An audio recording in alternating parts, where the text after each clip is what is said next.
So hey learners, welcome back to stock dictionary.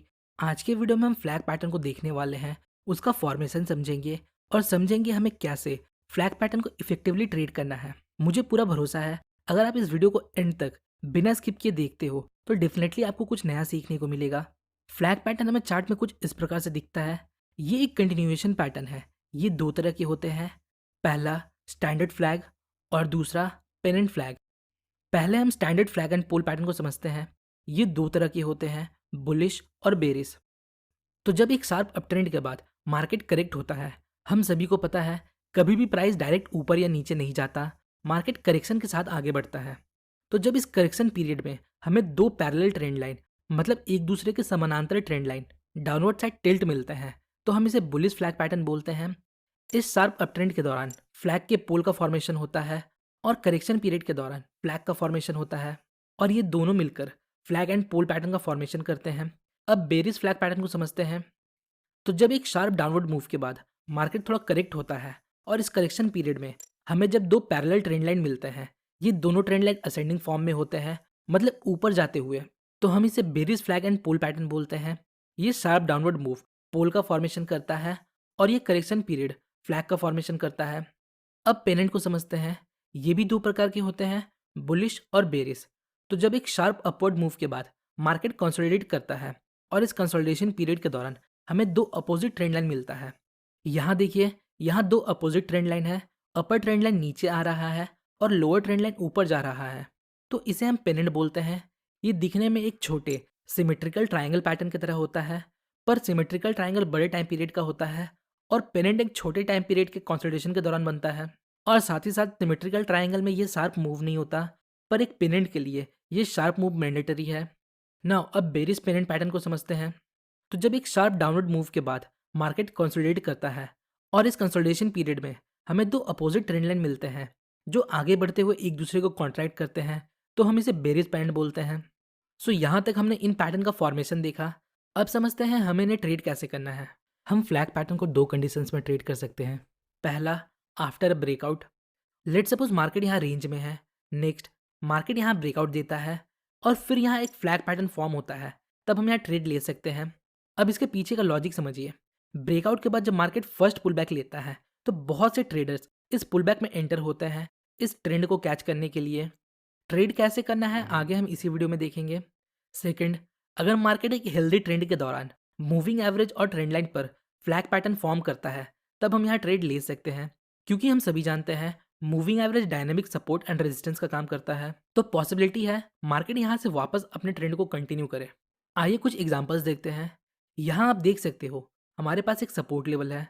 चूंकि price इस level से multiple time reject हो जाता है, जो इसे एक पोटेंशियल सपोर्ट लेवल बनाता है।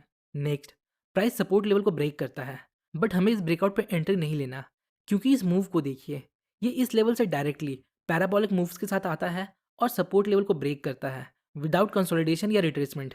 सो हमें इस ब्रेकडाउन पर ट्रेड नहीं लेना। नेक्स्ट, अब देखिए प्राइस थोड़ा करेक्ट होता है और इस करेक्शन पीरियड के दौरान हमें दो पैरेलल ट्रेंड लाइन मिलता है ऊपर की तरफ जाते हुए, मीनिंग यहाँ हमारे पास एक बेरिश फ्लैग पैटर्न है इस ब्रेकडाउन के बाद। अब हमें ब्रेकडाउन को वेट करना है। सो यहाँ आप देख सकते हो एक red candle lower trend line को ब्रेक करता है, बट हमें इमीडिएटली कोई ट्रेड नहीं लेना। अब हमें वॉल्यूम को देखना है। सो यहाँ आप एक चीज़ देखिए, इस शार्प डाउन ट्रेड मूव के दौरान वॉल्यूम इंक्रीज हो रहा था और इस करेक्शन पीरियड में वॉल्यूम लो था, पर जैसे ही प्राइस यहाँ ट्रेंड लाइन को ब्रेक करता है तो यहाँ हमें हाई वॉल्यूम देखने को मिलता है। ये हमारे लिए कंफर्मेशन है कि पार्टिसिपेंट मार्केट को नीचे ले जाने में इंटरेस्टेड है। सो हम यहाँ शॉर्ट कर सकते हैं और हमारा स्टॉप लॉस यहाँ कहीं होगा। बुक के अकॉर्डिंग हमें प्रॉफिट टारगेट इस फ्लैग पोल के जितना रखना है, बट मैं आपको रिकमेंड करूंगा आप यहाँ 1:2 का प्रॉफिट लेकर एग्जिट हो सकते हैं। नेक्स्ट एग्जांपल देखते हैं। यहाँ आप देख सकते हो मार्केट अप ट्रेंड में है और चार्ट पर 50 पीरियड ईएमए अप्लाइड है। नेक्स्ट, प्राइस वापस ईएमए को अप्रोच करता है और यहाँ मूविंग एवरेज पर हमारे पास एक बुलिश फ्लैग पैटर्न है। ये शार्प मूवमेंट फ्लैग पोल का फॉर्मेशन करता है और ये कंसोलिडेशन फ्लैग का फॉर्मेशन करता है। अब देखिए, यहाँ हमें एक अर्ली बुलिश इंडिकेशन ऑलरेडी मिल चुका है। यहाँ एक पिन बार इस ईएमए पर फॉर्म होता है जो कि एक बुलिश कैंडलस्टिक पैटर्न है, और यहाँ इस पिन बार का हाई भी ब्रेक हो चुका है। बहुत से लोगों ने इस कैंडलस्टिक के बेस पर यहाँ ट्रेड लिया होगा। अब अगर प्राइस इस अपर ट्रेंड लाइन को ब्रेक करता है और ब्रेकआउट के समय वॉल्यूम हाई है, तो हम यहाँ बाई कर सकते हैं। नेक्स्ट एग्जांपल देखते हैं। यहाँ मार्केट डाउन ट्रेंड में है और चार्ट पर 50 पीरियड ईएमए अप्लाइड है। नेक्स्ट प्राइस ईएमए को अप्रोच करता है और यहाँ हमारे पास एक बेरिश फ्लैग पैटर्न है। ये फ्लैग पोल और ये फ्लैग। नाउ अब हमें लोअर ट्रेंड लाइन के ब्रेकडाउन का वेट करना है। सो यहाँ एक red candle lower trend line को ब्रेक करता है। अब हमें वॉल्यूम को देखना है। अगर ब्रेकडाउन कैंडल का वॉल्यूम हाई है तो हम यहाँ शॉर्ट कर सकते हैं और यहाँ हमारा स्टॉप लॉस यहाँ कहीं होगा। यहाँ भी देखिए, करेक्शन फेज में वॉल्यूम लो था और ब्रेकडाउन के समय वॉल्यूम हाई हो गया। आइए नेक्स्ट एग्जांपल देखते हैं। यहाँ हमारे पास एक रेजिस्टेंस लेवल है। नेक्स्ट प्राइस इस रेजिस्टेंस लेवल को ब्रेक करके ऊपर आता है और फिर कंसोलिडेट करता है। इस कंसोलिडेशन पीरियड के दौरान हमें दो अपोजिट ट्रेंड लाइन मिलते हैं। So now we have a pennant pattern. ये फ्लैग का पोल है और ये पेनेंट। नाउ अब हमें अपर ट्रेंड लाइन के ब्रेकआउट का वेट करना है। सो यहाँ एक green candle upper trend line को ब्रेक कर देता है और इस कैंडल का वॉल्यूम भी रिलेटिवली हाई है। सो नाउ अब मैं यहाँ बाई कर सकता हूँ और हमारा स्टॉप लॉस यहाँ कहीं होगा। जैसे हमने फ्लैग पैटर्न को मूविंग एवरेज के साथ कंबाइन करके ट्रेड लिया, उसी प्रकार हम ट्रेंड लाइन